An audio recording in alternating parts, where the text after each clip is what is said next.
Bonjour à tous et bienvenue à Débat de presse. Toutes nos excuses pour ce retard à l'allumage de cette émission. C'est un réel plaisir pour nous de vous retrouver après de longues semaines d'absence.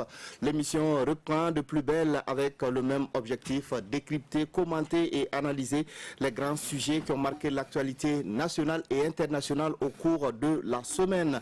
Un seul sujet est au menu de Débat de presse de ce dimanche. Il s'agit de la situation sécuritaire au Burkina marquée par l'attaque contre un convoi de la société minière Semafo, attaque perpétrée le 6 novembre sur l'axe Ougarou-Bungu et qui a fait officiellement 38 morts et de nombreux blessés. Cette attaque terroriste est la plus meurtrière de ces dernières années au Faso et elle est la dernière d'une longue série qui a frappé l'armée et les civils burkinabés.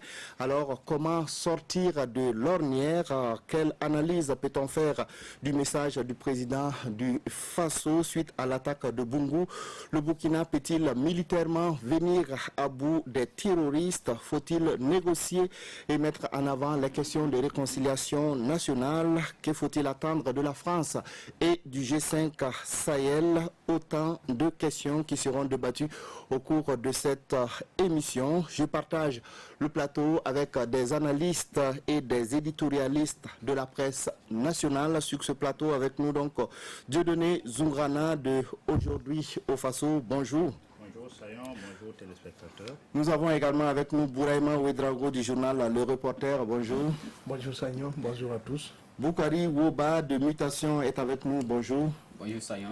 Sur ce plateau également Lionel Bilgo de Téminiis Média. Bonjour. Bonjour. Merci à tous d'avoir accepté notre invitation. Alors le Burkina tout entier a été choqué en apprenant la nouvelle de cette attaque le 6 novembre au soir. Un convoi transportant des travailleurs, entrepreneurs et fournisseurs de la mine d'or de Semafo SA a été la cible d'individus armés non identifiés sur l'axe Ougarou-Bungu. Le bilan provisoire est de 38 morts et de nombreux blessés. Alors très rapidement, comment réagissez-vous à cette nouvelle attaque? Bourema. Merci. Vous l'avez dit, on a tous été effectivement choqués par cette attaque terroriste. On s'est demandé comment ça a pu arriver effectivement, parce que c'est des convois qui sont toujours sécurisés, qui ont toujours escorté. Mais bon, après cette attaque, on se pose beaucoup de questions, non seulement au regard de l'ampleur du drame, mais également aussi des circonstances, parce que là où il y a un problème aussi, c'est qu'on n'a pas beaucoup d'informations si effectivement les circonstances du déroulement de l'attaque et la gestion qui a été faite directement sur le terrain, sur le plan opérationnel, on n'a pas beaucoup d'informations dessus pour le moment. Et on espère effectivement que les acteurs, notamment à commencer par la mine, à commencer par les autorités au niveau national et au niveau local, vont enfin effectivement commencer à donner les vraies informations sur les attaques terroristes. Parce que c'est là où on se trompe parfois en croyant qu'on atténue la douleur des populations en leur donnant pas l'information. Bien au contraire, quand on a vu toute la réaction des membres des familles au niveau de la morgue, tout ça, quand ils ont rencontré le gouvernement, on mesure effectivement la profondeur du drame. Et il va falloir effectivement que le gouvernement, de façon générale, reprend de l'initiative en matière de communication des crises, parce que jusque-là, 4 ans après, on attend toujours une bonne stratégie de communication autour de ces questions des attaques terroristes en vain. Et ça, c'est pas de nature à rassurer et à mobiliser les acteurs autour du gouvernement pour lutter contre le terrorisme. Effectivement, en tout cas, il y a eu beaucoup de problèmes autour donc, de la gestion de la communication liée donc, à cette attaque terroriste. On a vu beaucoup de mécontentement de la part des parents des victimes. Mais Dieudonné, votre réaction suite à cette attaque? Je pense que c'est une énième bravade sécuritaire contre l'État. Parce que les terroristes auraient voulu dire, bon, vous vous réunissez à Ouaga à chaque fois, mais voilà, nous maîtrisons plus ou moins le terrain qui ici ne serait pas plus autrement. Vous vous rappelez qu'en mi-septembre, lors du sommet de la CEDEAO élargi au G5, bon, quand les chefs d'État étaient ici, ou bien c'est la veille, il y a eu une attaque. Bon, celui de Bungu, je crois que c'est 24 ou 48 heures après l'escale de la ministre des Armées de France qu'il y a eu ça. C'est comme pour dire que, et contrairement à ce qu'on croit, Bourem a parlé de la communication, mais je pense aussi qu'en renseignement, en anticipation, bon, il faut quand même insister, il faut insister là-dessus, parce que contrairement à ce qu'on croit que les terroristes, c'est des gens rustiques, bon, qui ne maîtrisent rien, moi je pense qu'au contraire, c'est des gens qui manient aussi bien la Kalachnikov que la souris informatique, qui sont des fins psychologues, des fins communicateurs, qui anticipent, qui connaissent vraiment la communication, qui sont bien renseignés et qui arrivent toujours à prendre vraiment nos troupes à revers. Donc je crois qu'il faut, outre la communication, et peut-être revoir l'anticipation, parce que aujourd'hui, pour ajouter à mon commentaire, on ne sait pas aussi qui a attaqué Bungu, on ne sait pas, parce que pour moi c'est un acte terroriste, parce que pour moi, le terrorisme, c'est un acte politique. On utilise des moyens violents. On en viendra sur ces questions politiques. Mais je pense que jusqu'à présent, on ne sait pas qui nous attaque. Et ça, je l'ai posé. Ça aussi, c'est un débat. Parce voilà, qu'on a entendu qui nous attaque, dire aussi qu'ils savaient qui nous attaque. Bon, mais jusqu'à présent, sur ce plateau, M. Sayon, nous avons débattu qui nous attaque. Moi, vraiment, je n'ai pas de... Très certainement, mais on va écouter les réactions des uns et les autres d'abord avant d'en venir. Alors, Bilbo, ce n'est pas, justement, ce n'est pas la première attaque de cette société minière. Je pense qu'en 2018, il y a eu également une attaque de la même société dans la même région. Oui, et ce n'est pas la première fois, et comme le disait Bourem, c'est un hypercute que le gouvernement a reçu, qui a tétanisé d'ailleurs tous les acteurs du gouvernement, si bien qu'ils ne savaient plus comment mener cette communication-là à l'endroit de la population. Ils étaient un peu comme hébétés et perdus dans ce drame-là, encore ce drame à nouveau qui frappe le Burkina. Cette route-là, ce tronçon est connu pour sa dangerosité. D'abord, c'est un tronçon qui est, avant même les attaques terroristes, qui était... enclin à des attaques de bandits à main armée. Et effectivement, vous le rappelez, en 2018, il y a eu une attaque sur un convoi de ce type-là, malheureusement, qui avait fait des pertes en vies humaines au niveau des militaires sur ce tronçon-là. Et on a l'impression qu'il n'y a pas eu d'amélioration. Et je crois que ce qui s'est passé aujourd'hui, et depuis cette attaque, la mine d'ailleurs avait pris des dispositions, les expatriés, entre guillemets, les Blancs, accédaient à la mine par hélicoptère, ils étaient par voie aérienne, tandis que le convoi était un peu renforcé en termes d'hommes, de militaires sur le reste des Burkinabés. Donc on est un peu perdu, on ne comprend pas ce qui nous arrive, mais on va encore une fois sur ce plateau, comme sur beaucoup des médias de nos confrères ici, refaire en fait... du recyclage ou encore du réchauffé. Je pense qu'on a trop parlé de cette situation. C'est un problème de stratégie et de vision. Et comme vous le dites, on reviendra sur cette question. La question de qui nous attaque, le président himself a répondu à cette question. Il a dit qu'ils étaient venus le voir, ils lui ont demandé de faire sortir des voitures, il a refusé, ils sont repartis, ils ont commis des attaques 3 jours après. Donc moi je pense que c'est lui seul qui peut, c'est eux qui disent qu'ils savent qui nous attaque. Et derrière, la question qui importe au Burkinabé, c'est est-ce qu'on a une solution, est-ce qu'on a une stratégie, est-ce qu'on peut sécuriser l'ensemble du territoire. Et là, on va prendre un coup sur l'économie. D'accord, oui, puisque une société minière, en tout cas, contribue pour beaucoup, en tout cas, dans la mobilisation des recettes au profit du budget de l'État. Oui, alors, Woba, on a cru comprendre aussi, ou bien croire, en tout cas, qu'après l'opération Otapoinou, donc, qui avait sécurisé cette zone, que la zone était plus ou moins sécurisée, en tout cas sous contrôle de l'armée burkinabé. Plus ou moins, mais jamais totalement sécurisé, puisqu'on est tous d'accord qu'aujourd'hui c'est tout le Burkina qui est exposé et que les terroristes ont prouvé qu'ils peuvent d'une manière ou d'une autre frapper n'importe où. Donc surtout dans les localités où ils ont déjà pris pied. Donc à l'est par exemple, vous savez à un certain moment, une partie de cette région avait pratiquement échappé au contrôle. Il a fallu donc cette opération Otapoinou pour récupérer, et c'est le vrai terme qu'il faut employer, récupérer donc cette région du pays. Malheureusement, le serpent n'est pas mort, le serpent n'était pas mort et il vient de le prouver. Ça montre une fois de plus qu'il faut beaucoup d'endurance dans la défense du territoire national. On ne peut jamais mener des opérations ponctuelles que c'est gagné pour toujours. Après l'opération Otaponou, il y a eu un bilan qui a été fait. Il y a eu d'une certaine manière le rapatriement donc, des hommes ainsi que des armes. Bien sûr qu'il y a encore un camp à l'est, il y a des militaires, mais ça ne suffit pas. Donc ça veut dire que la région mérite encore beaucoup plus de vigilance, beaucoup plus de présence militaire pour continuer à sécuriser cette partie du pays. Donc cette attaque, pour tous ceux en tout cas qui d'une certaine manière avaient encore quelques informations sur la région, ils savaient qu'une attaque de cette nature était encore possible. Et malheureusement, c'est arrivé. On n'a pas su anticiper comme cela s'est pratiquement toujours passé. Oui, en tout cas, le président du Faso s'est adressé à la nation au lendemain de cette attaque. Il a décrété un deuil national de 72 heures et appelé le peuple à la mobilisation générale contre le terrorisme. Le chef de l'État dit avoir ordonné le recrutement de volontaires pour la défense dans les zones sous menace. Alors, que pensez-vous de cette solution? Peut-elle permettre de réduire ou en tout cas de venir à bout du terrorisme au Burkina? Oui, Zourana.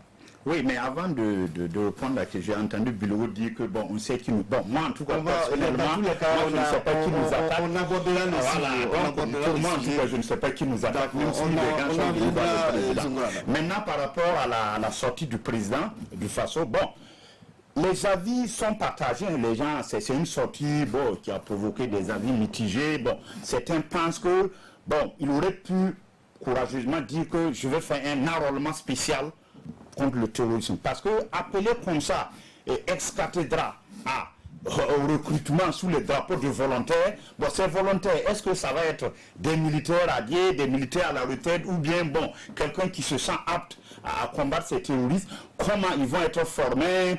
Comment ça va se faire? Le format de ces volontaires-là, les gens attendent de voir. Donc, certains trouvent que peut-être qu'on n'avait pas besoin de faire la sortie pour annoncer, on pouvait. Mais moi, je me rappelle aussi que le 15 octobre, il y a quelqu'un qui a fait une sortie, et je me rappelle ses propos, ça retrace un peu ce que le capitaine Pierre Ouedraogo décédé, le 15 octobre, lorsqu'il parlait de la révolution, il a un peu évoqué justement ce volontariat, que ces volontaires vont servir dans les provinces, et puis et les militaires maintenant dans les grandes villes. Je ne sais pas si c'est ce format bon, qu'a utilisé le président pour ça, mais moi je pense que le président, bon, il a fait une chose. On attend de voir. Mais est-ce que sa solution est la bonne? Est-ce que vous pensez que ça peut permettre au Burkina de faire face au terrorisme? Mais il faut d'abord attendre la faisabilité. Ça, parce que moi, c'est ça, je parle du format. Comment ça va se passer le recrutement de ces volontaires? Comment on va les former pour qu'ils fassent ça? Moi, je n'ai pas la boule de cristal pour dire vraiment. Sinon, bon, on reproche au gouvernement de se contenter d'incantations. Bon, maintenant que le président du Faso est sorti, il a en tout cas annoncé un acte. Les gens aussi respectent. Qu'est-ce que les gens veulent? Donc moi j'attends de voir comment le format va. Sinon je ne peux pas savoir si ça va marcher ou pas. Voilà ma position. En tout cas pour vous, oui, non, vraiment. Je crois que la question, le message du président du Faso dans son ensemble, déjà il faut dire que depuis le début des attaques terroristes, c'est la première fois que le président apparemment semble prendre toute la mesure de la situation, parce que c'est le discours qui colle le plus effectivement aux exigences de la réalité. Maintenant, la question, en fait, dans le message du président, il ne faut pas voir seulement l'appel au recrutement de volontaires. Il y a un élément important qui est l'appel à la mobilisation générale. C'est ce qu'on leur reproche, on reproche depuis le début au gouvernement. L'appel à la mobilisation générale veut dire que le président du Faso, en tant que chef de l'État, doit prendre son bâton de pèlerin, consulter l'ensemble des composants sociopolitiques et professionnels du pays autour du défi de libérer le pays des terroristes. Et ça, effectivement, il a énoncé. Mais il ne faut pas que ce soit seulement un effet d'annonce. Il faut que ce soit suivi d'actes. Les volontaires dont il est question, effectivement, ça peut recouvrer plusieurs formes. Maintenant, il appartient effectivement au président que dans ce débat, ils mettent du contenu et de la forme à ces volontaires.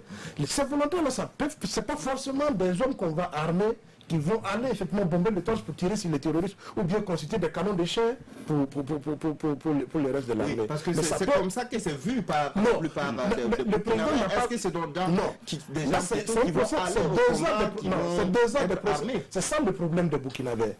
On est trop pressé de jeter le bébé avec l'eau du bain sans savoir de quoi on parle exactement. Attendons de voir et faisons des suggestions et des propositions pour que ces volontaires-là soient conformes aux exigences du contexte actuel. Ça peut être effectivement une partie qui va rejoindre les forces de défense et de sécurité, donc armée pour combattre si le terrain le terrorisme. L'autre, ça peut être réversé au niveau des renseignements, sous forme, effectivement, ça peut prendre la forme des CDR, comme on a vu sous la Révolution, les comités de défense qu'on mettrait à travers le territoire national. Ce qui veut dire qu'on aura des acteurs à tous les niveaux du territoire qui pourraient effectivement donner une information. Ça peut être une sorte de réorganisation des renseignements. Mais là, effectivement, il faut travailler avec les experts, travailler avec les spécialistes pour qu'on donne du contenu à ce volontariat-là. Sinon, si on commence à dire oui, le président dit qu'on va recruter des gens pour aller se faire tuer, alors que nos militaires n'arrivent pas à résister. Mais attends, il faut qu'on soit sérieux une fois dans ce pays, parce qu'on parle d'une matière très sérieuse. Oui, mais est-ce que là, il ne faut pas tout de suite donner la précision dont vous parlez? Parce que c'est le flou jusqu'à présent. C'est pour ça, déjà, il faut interpeller les chefs de l'État pour dire qu'il ne suffit pas d'annoncer. Ce n'est pas des annonces qu'on attend, on attend du concret. Et le concret, effectivement, en ce matière-là, voilà un certain nombre de propositions que nous pouvons faire. C'est pour ça, d'ailleurs, moi, l'opposition, au lieu de faire des déclarations critiquées, les organisations de la société civile, au lieu de faire des déclarations spontanées qui n'ont aucun sens, gagnerait effectivement à se mettre à disposition avec des propositions concrètes, si chacun peut faire. L'appel du chef de l'État, justement, son sens, c'est ça. Moi, je peux me porter volontaire, mais en fonction de ce que je peux faire.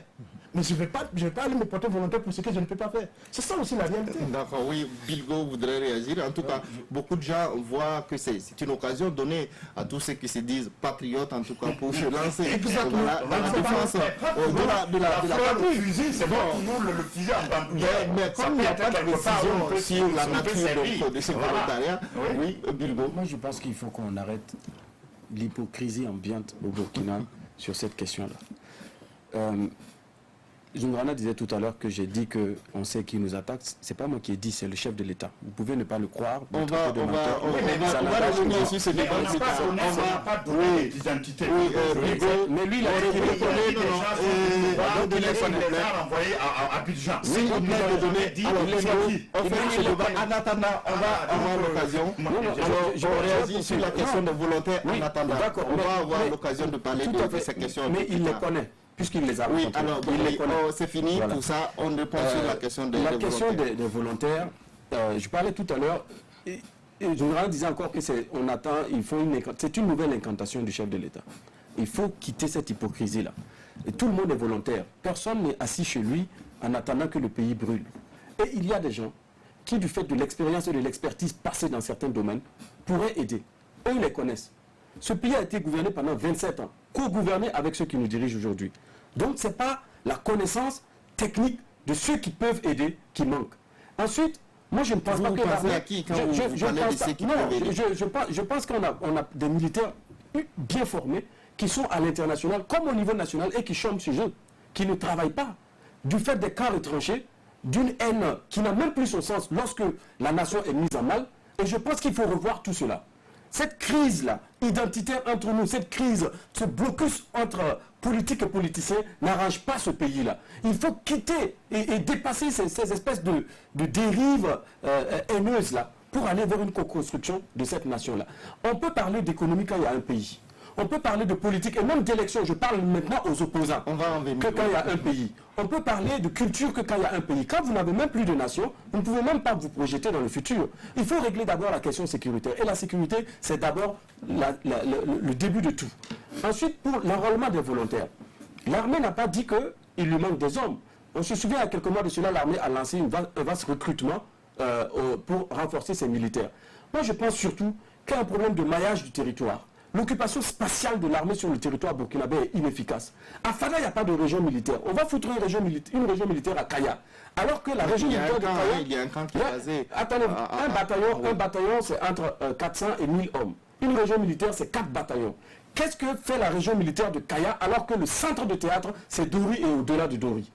Et 3 régions militaires, en temps de paix, nous on avait ces 3 régions militaires. Même en temps de paix, avant au Burkina, il y avait 6 régions militaires. Le maillage et l'occupation spatiale de l'armée sur le territoire est inefficace.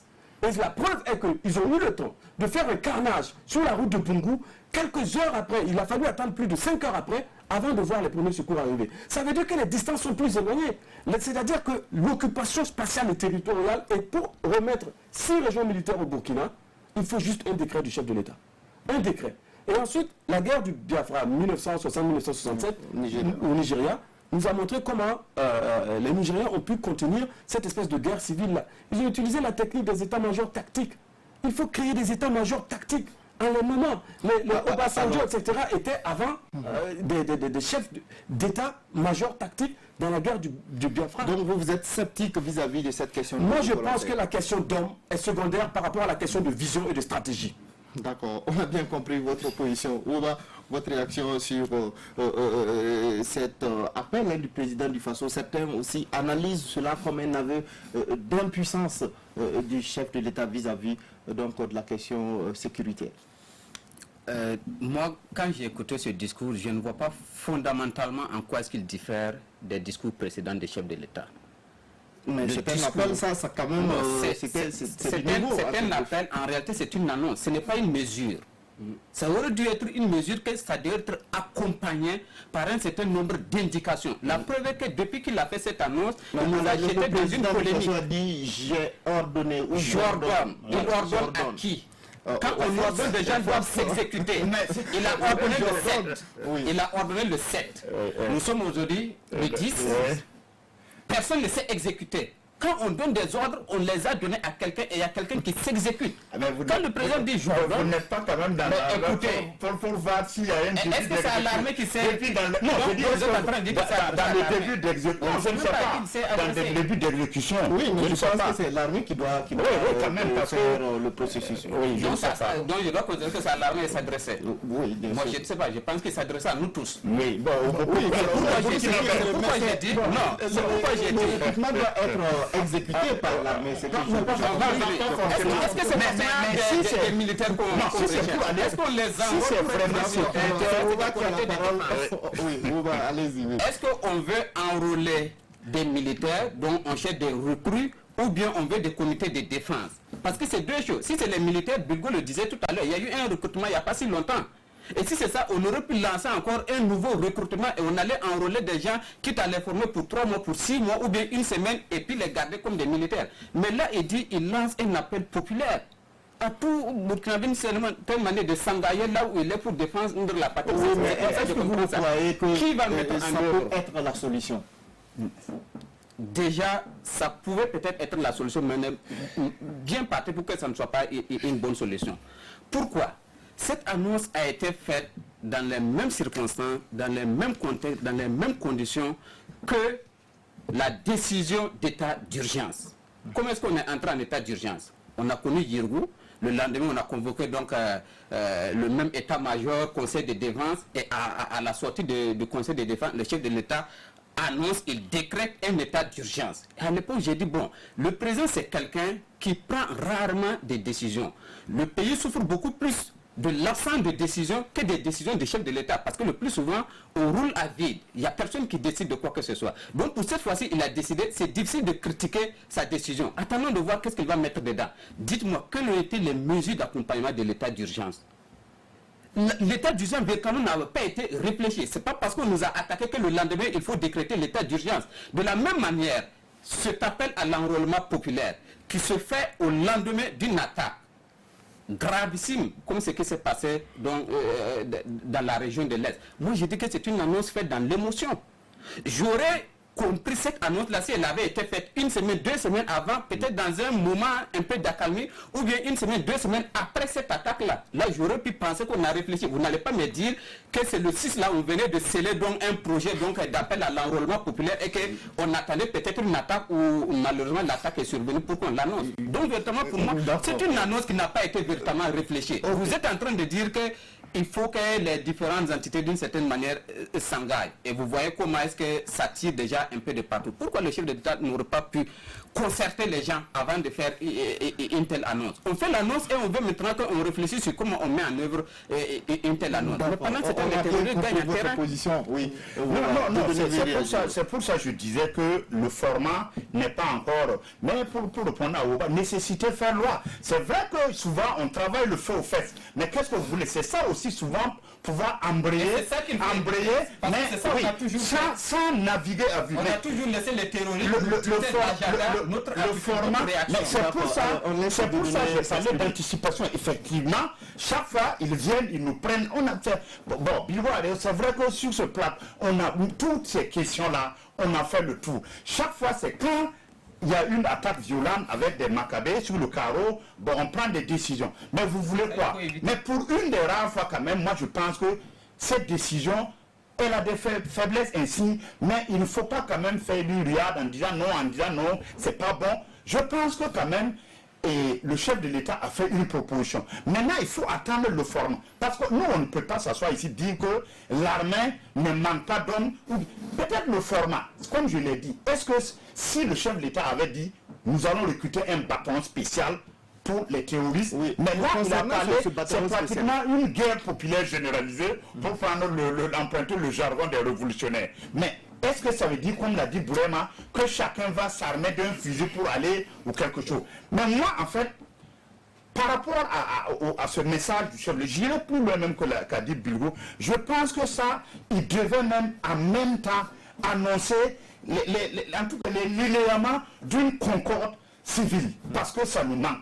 Moi, je vais jusqu'à l'autre parce qu'aujourd'hui, il y a cette cohésion, parce qu'on est en guerre. Et on continue à se comporter comme si on était en temps de paix. Donc, moi, je pense même que j'aurai le temps peut-être de revenir là-dessus. Je pense que le président aurait dû en même temps embrancher sur vraiment une sorte de concorde civile qu'il va vraiment mettre en œuvre pour pouvoir vraiment mener à bien cette guerre-là. Parce que cette guerre aussi, toute guerre, elle est politique. J'aurai le temps de revenir là-dessus. On va certainement revenir, oui, très rapidement. Oui. Moi, je pense que c'est cette question.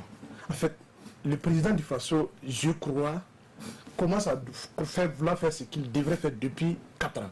Parce que la question de fond aujourd'hui, et je crois qu'il faut aussi que les Burkinabés, pour une fois, on se mette en tête que si nous avons besoin, si à la fin, j'ai comme l'impression que les Burkinabés n'ont pas vu comme ils veulent, ils méritent le gouvernement qu'ils ont aujourd'hui.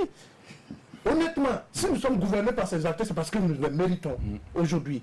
Donc toute hypocrisie mise à part, si on veut sauver notre pays, essayons de sortir de cette hypocrisie collective qui veut que ce soit ceux qui sont seulement devant, qui sont que des vauriens.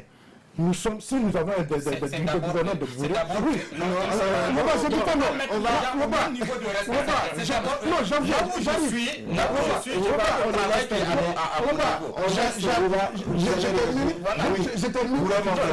rendre les gens irresponsables de ce pays. Le chef de l'État, c'est pas n'importe qui. Non, c'est pas tout ce que moi je veux dire. Moi je ne descends pas quelqu'un de sa responsabilité. Ok, il est le seul responsable. Il est le seul à avoir juré sur la Constitution. Je persiste à penser que si nous sommes gouvernés par des irresponsables, c'est que nous sommes aussi des irresponsables.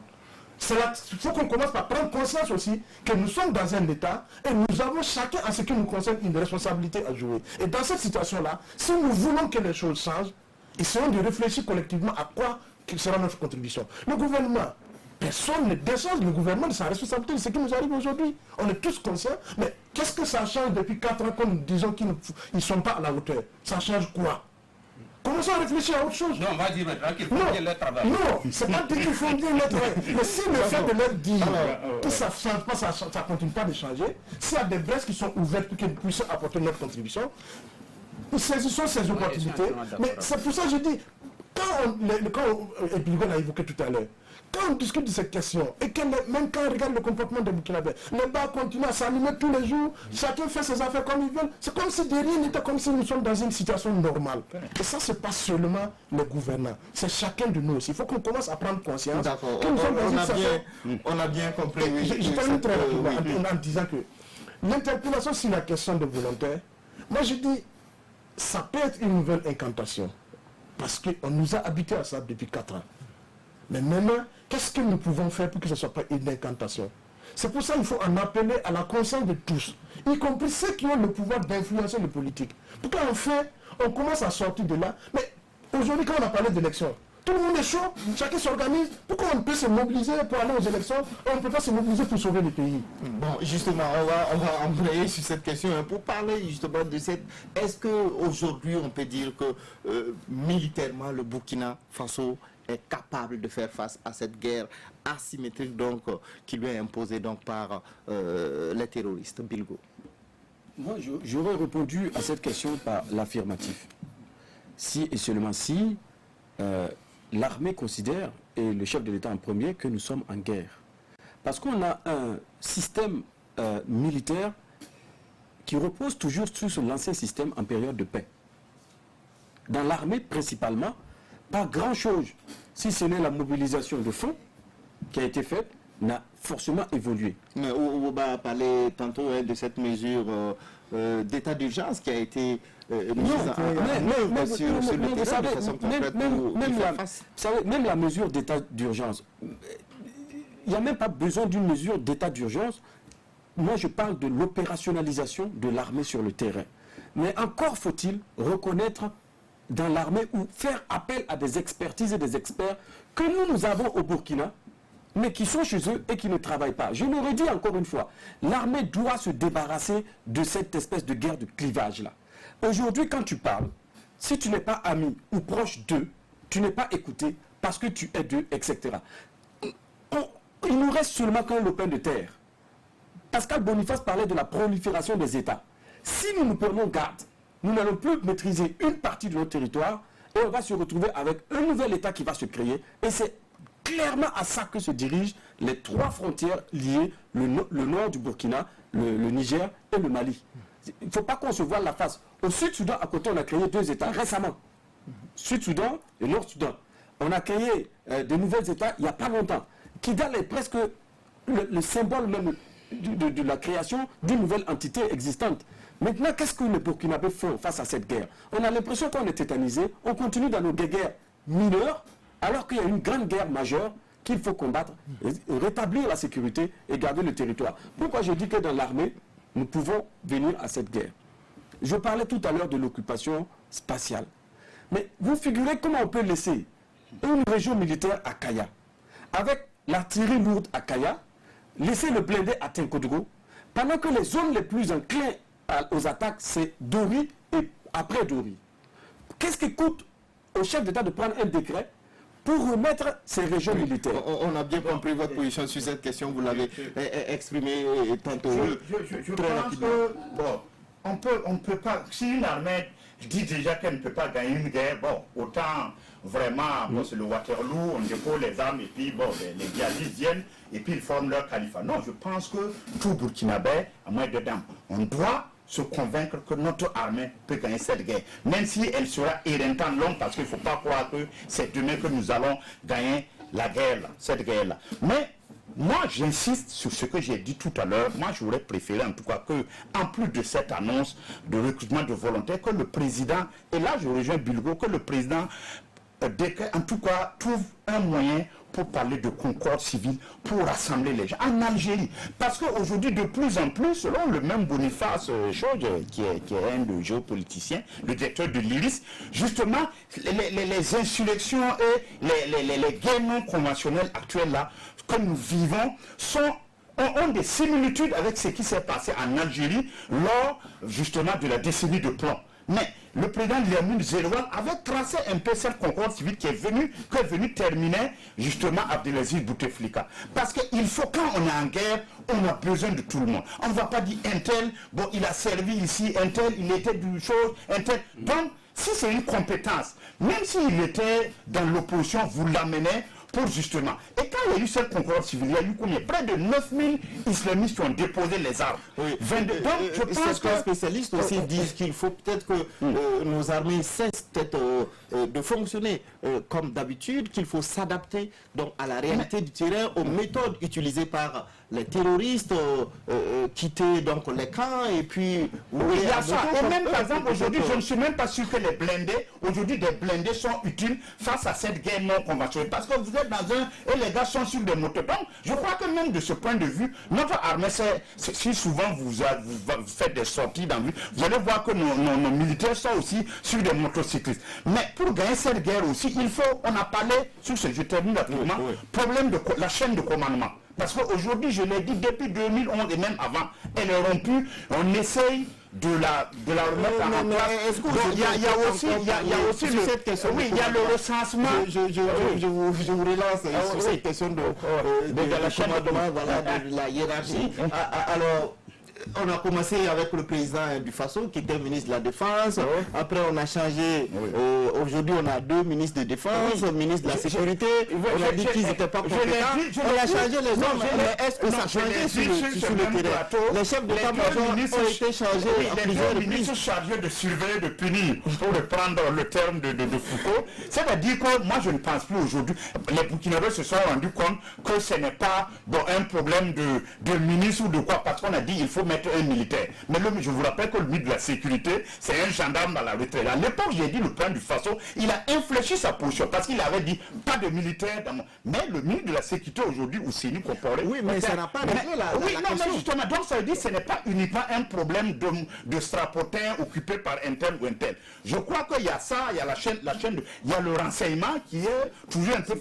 Il y a le matériel, il y a l'impréparation, il y a la lourdeur bureaucratique. Bref, il y a la déconnexion même sur le terrain. Donc il y a beaucoup d'autres choses. Mais sinon, moi je pense que oui, on peut gagner cette guerre, mais elle sera vraiment de longue haleine. D'accord, oui, en 1 minute, oui. Contrairement à moi, je pense que le problème d'abord, c'est un problème d'homme. Parce qu'il faut les hommes qu'il faut. Oui, mais je l'ai dit tantôt, on a changé combien de fois des ministres, on a changé les chefs d'état-major 2 fois, mais on est toujours dans le même problème. Le problème d'homme commence par le chef de l'État lui-même. Ça, il faut qu'on ait le courage de le dire. Ce n'est pas une affaire de gouvernement. Si le chef de l'État lui-même ne prend pas les décisions et assume ses responsabilités face à l'armée et à la hiérarchie militaire, ce n'est pas un ministre qui va le faire. Ça, c'est non, parce qu'aujourd'hui, quand vous regardez au chef de l'État, par exemple, voilà. Nous lui reprochons sa gestion de la situation sécuritaire depuis le début jusqu'à maintenant. Nous pensons effectivement que jusqu'aujourd'hui, en tant qu'observateur, je n'ai pas perçu une seule décision qui soit à la hauteur du contexte. Ça, il faut avoir l'honnêteté de le dire. Et ensuite, le gouvernement, au moment où on critiquait les ministres, on avait de bonnes raisons effectivement de critiquer ces ministres. Parce qu'effectivement, les mêmes raisons, on n'est pas allé au bout de la logique. Quand on change le ministre de la Défense, juste avant le ministre de la Défense, on avait changé le chef d'état-major général de l'armée. Mais est-ce que quand on dit, est-ce que on a aujourd'hui la preuve que ce sont ces hommes qu'il fallait dans le contexte actuel du Burkina Faso? Ça aussi, c'est une question qu'on peut se poser. Je termine. Aujourd'hui, quand vous écoutez la troupe, c'est clair, il y a une déconnexion entre la troupe et le commandement. Ça, vous écoutez, vous discutez avec n'importe quel officier, les soldats, c'est clair et net, il affirme ça. Et même il manifeste ma coup de canon pour dire, nous ne sommes pas d'accord avec la France, on est commandé. Ça, c'est des réalités. Aujourd'hui, au niveau de la police, on a nommé un nouveau ministre de la Sécurité. Mais la police n'a jamais été autant divisée, autant malmenée par on ne sait quel tiraillement qu'il n'est aujourd'hui. Est-ce que beaucoup de gars aussi reposent au ministre sa responsabilité dans ce qui arrive à la police aujourd'hui? Ça aussi, c'est des faits, c'est des acteurs. On a bien compris votre position, oui. Bilgo veut très rapidement réagir avant. Donc, Woba. Je ne sais pas si ça sera très rapide. Oui, il faut que ça soit très rapide. Mais vous savez, vous ne me laissez pas aller jusqu'au bout de mon idée, mais le problème là, c'est ça en fait. Dans le civil, vous pouvez voir un médecin moins âgé que le reste des médecins qu'il commande. Dans le secteur civil, vous pouvez avoir un médecin directeur d'un centre et dans son équipe, il y a des médecins plus âgés que lui. Et il commande. Oui. Mais dans l'armée, jamais. C'est pour ça que je parle d'état-major tactique. Parce que dans la création des états-majors tactiques, on peut faire fi de ça, du principe d'âge, pour faire appel à l'expérience et à l'expertise. Nous avons des commandants qui dirigent avec des leçons de guerre des années de la guerre froide et 60. Par contre, vous avez des jeunes officiers hyper formés dans des écoles militaires qui comprennent les enjeux actuels, mais qui ne sont pas sur les strapontins de commandement. Donc, il y a un problème générationnel au sein de l'armée.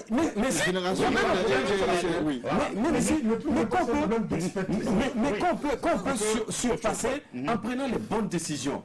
L'état-major tactique, c'est un décret, une décision que l'on confie à un chef de guerre, un chef de commandement, et il va organiser comme il faut. Tout à l'heure, je parlais de maillage. Le bataillon de Fada, pour faire agir, ne peut pas commander l'armée de l'air, même s'ils sont acculés. Le bataillon va se référer au commandant de région, qui lui va se référer au chef d'état-major général de l'armée de terre, qui lui va se référer au chef d'état de l'armée de l'air. Donc vous voyez, c'est long, alors que l'état-major tactique, directement, est en lien avec le chef d'état-major général des armées. Quand il y a une attaque et quand il y a besoin de faire bouger l'armée de l'air, le chef d'état-major tactique peut commander l'armée de l'air et la gendarmerie à la fois. Je pense que ce que je suis en train de dire là, c'est pas con. Et il faut que tous les militaires qui m'écoutent, qui m'entendent aujourd'hui, peuvent être d'accord ou pas, mais la balle est lancée. On peut discuter de tout ça. Nous sommes en état de guerre. Évitons cette espèce d'hierarchisation qui n'a pas lieu d'être. Et appelons les compétences. Et quand moi je dis appelons les compétences, attention, je parle même d'aller en prison. Écoutez ceux qui y sont. Je ne parle pas de les libérer. Ils sont punis, certes. Est-ce que parce qu'ils sont punis, ils ne comprennent pas? Il faut les écouter. On va revenir sur cette question. On peut aller. Oui, même au Canada. Même au Canada. On peut aller s'entretenir même avec un condamné à mort. Au pire, même le faire sortir avec un contrat. Bon, il remplit son contrat, on lui fait une chirurgie esthétique. Je ne le parle pas. Non, je ne parle pas ça. Ce n'est pas ça qu'il a dit. Ça, c'est votre extrapolation. Moi, je me limite. On va écouter Ouba qui ne s'est pas très bien exprimé sur cette question avant de changer. Sur la capacité de notre armée à faire face à la situation. Mais est-ce que déjà vous partagez l'avis de Bilgo sur ce qui vient d'être dit? Oui, je crois que c'est cohérent beaucoup de choses qu'il développe. Je ne pousse pas toutes ces idées. Il dit de briser certaines barrières, certains clanismes qui existent. Je suis tout à fait d'accord avec ça. Mais pour des gens qui ont été condamnés pour des fautes par une juridiction, ces gens-là sont en prison. Leur place, c'est la prison. S'ils veulent bien aider leur pays... Je n'ai pas dit la sortie. Pendant la Deuxième Guerre mondiale, c'est les ingénieurs allemands qui ont aidé les Américains à développer la il a précisé ce qu'il a dit. Je n'ai pas dit de faire sortir. C'est mon idée. J'ai dit on se rejoint, mais pas surtout. Voilà, s'ils sont en prison, s'ils peuvent bien aider leur pays, moi qu'on utilise les moyens possibles. Mais il n'y a pas question que justement ils soient mis en liberté. Personne n'a dit ça ici. On a entendu ça. Personne aussi que est-ce que notre armée peut faire face à la situation? Je crois qu'on ne va pas continuer à autant charger cette armée parce que quelque part elle a payé le plus lourd tribut. Jusqu'aujourd'hui, si on doit faire le point, on a tellement perdu d'hommes. Donc ça veut dire qu'ils sont là où il y a le danger. Maintenant, ils n'arrivent pas à faire face au danger. Où se trouve le problème? Vous posez la question, est-ce que nous sommes réellement en guerre? Oui, nous sommes en guerre. On a même fait les déclarations de guerre. C'est une guerre asymétrique, donc peut-être la déclaration de guerre aussi, elle a été faite de façon asymétrique. Ce n'est pas une déclaration de guerre de Burkina, Mali ou bien de la Seconde Guerre mondiale. Sinon, j'ai entendu plusieurs fois le président de l'Assemblée nationale déclarer nous sommes en guerre. Le premier ministre Paul Kaba-Thieba est allé faire une déclaration à l'Assemblée nationale, dit nous sommes en guerre. Le chef de l'État a déjà employé ce mot. Vous voulez quelle déclaration de guerre? Mais il n'a jamais dit qu'on n'est pas en guerre. Mais on ne se pose toujours la question. Si nous sommes en guerre, pour faire la guerre, il faut un État.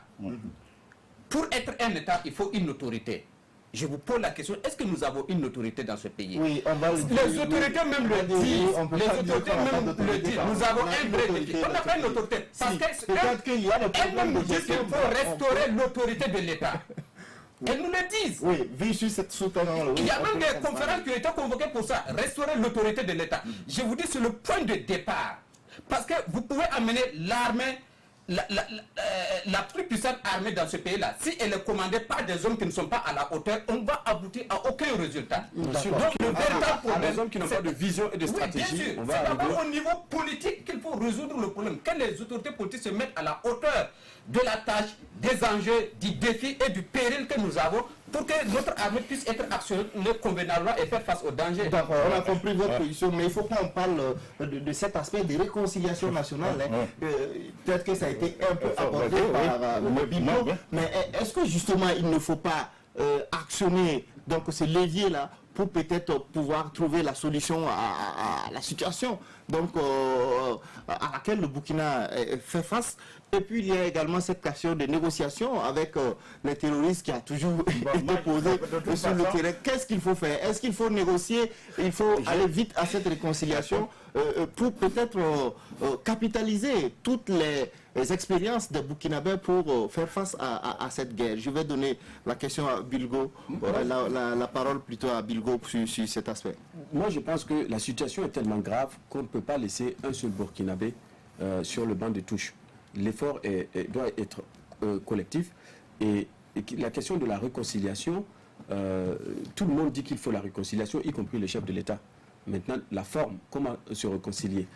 Je pense que moi, je ne parlerai même pas de réconciliation, je parlerai du volontarisme national. C'est-à-dire il faut même que...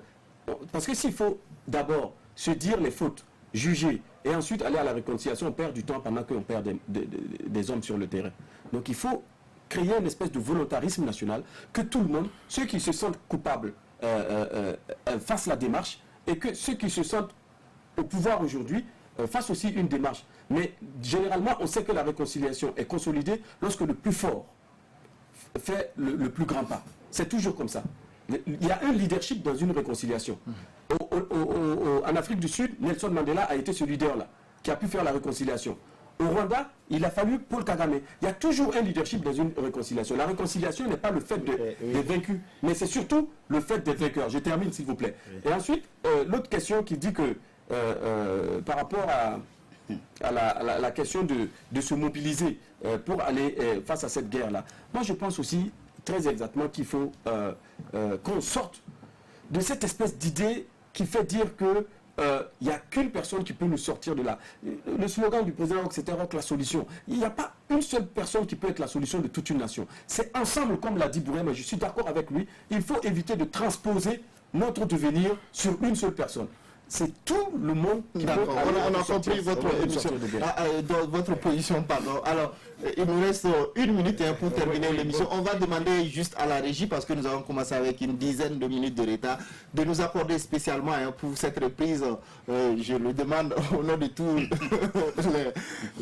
les intervenants autour de cette table. 5 minutes, juste, donc midi 5, pour finir l'émission. Oui, moi, je m'en tiens à ma concorde civile, parce que je pense que quand vous lisez, vous regardez les choses, les expériences vraiment des États qui ont vécu vraiment la concorde civile, c'est l'avatar, on peut vraiment faire un avatar de la concorde civile algérienne qui va être, c'est-à-dire une grâce à vous parlez de réconciliation nationale. Sinon, pour la réconciliation, je crois que sur ce même plateau, j'ai eu à le redire plusieurs fois. Mais quand on se réconcilie, c'est vrai que c'est le plus fort qui doit faire le premier pas. Et le Burkina même, on aurait pu être loin si vraiment on avait commencé. Parce que aussi dans ce pays, bon, vous allez même amener votre maman, on va dire non, ce n'est pas votre maman. On est tellement dans le déni, dans le terrorisme intellectuel que personne n'accepte. Aujourd'hui, on ne peut même plus discuter. Donc c'est ça aussi. Est-ce que comme Bilgo l'a dit, il faut aller dans les prisons, voir les militaires qui sont là-bas, voir les généraux, quand je parle de concorde civile, aller à Côte d'Ivoire, voir le président. C'est la concorde civile, quand elle a été décrétée et qu'on l'a adoptée le 8 juillet 1999, on a dit, on amnistie tous ceux qui déposaient les armes, exception faite de ceux qui ont versé le sang, pas des explosifs, qui ont fait des viols et qui ont été condamné à perpétuité. Mais même avec ça, il y a eu des mesures spéciales. Ce qui fait que des leaders du fils, qui avait été décapité, dont certains s'étaient exilés, voilà, de l'Algérie, sont revenus. Et ça a permis quand même la réconciliation. Et c'est avec l'accord de l'armée. Oui, et c'est là que je rejoins Bilgo. oui. Ça veut dire que, quelque part, c'est un régime fort qui a vraiment, oui, parce que l'armée a donné son quitus à Abdelaziz Bouteflika, qui a pu conduire cette grâce administrative, cette concorde civile, qui a abouti à une loi sur la charte civile. Et aujourd'hui, l'Algérie a pu s'en sortir grâce à. Donc, j'irai plus loin en disant le volontarisme de Bilo. Je parle même d'une concorde civile.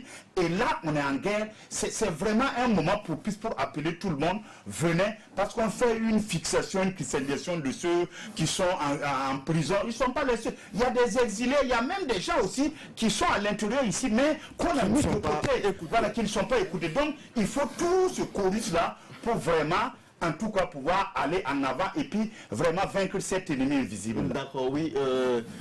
Sur cette question de réconciliation et de négociation possible. J'allais peut-être poser la question, pourquoi dans ce débat sur le terrorisme, on convoque la réconciliation nationale? Parce que les Burkinabés sont divisés, qu'on est attaqué. Oui, Bilgo l'a dit, il y a des gens qui ont les compétences mais qui ne sont pas concernés et qui peuvent apporter moi, des solutions. Je suis désolé, la question ne devait même pas se poser. Le chef de l'État ne peut pas être assis. Il est le premier citoyen de ce pays. Il a des compétences donc qui sont à sa disposition et il ne les exploite pas pour des considérations, je ne sais lesquelles. C'est pas possible. Si ces gens-là, en vérité, qu'est-ce qui empêche le chef de l'État de les appeler, de les consulter? Vous voyez, on est en train, justement, je prends une décision qui est assez récente, la création d'un centre national stratégique en défense et sécurité. Mais j'ai envie de dire, c'est de n'importe quoi. Il y a un individu ici dans ce pays qui était en avant sur le gouvernement, qui a créé ce centre-là. Et le gouvernement est juste venu avec un jeu de mots pour créer on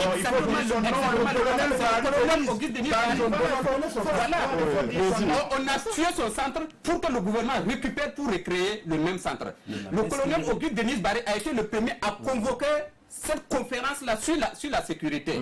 Et c'est plusieurs mois après que notre ministère de la Sécurité a convoqué donc un forum national sur la sécurité. Un forum dont on n'a jamais vu le rapport, les résultats.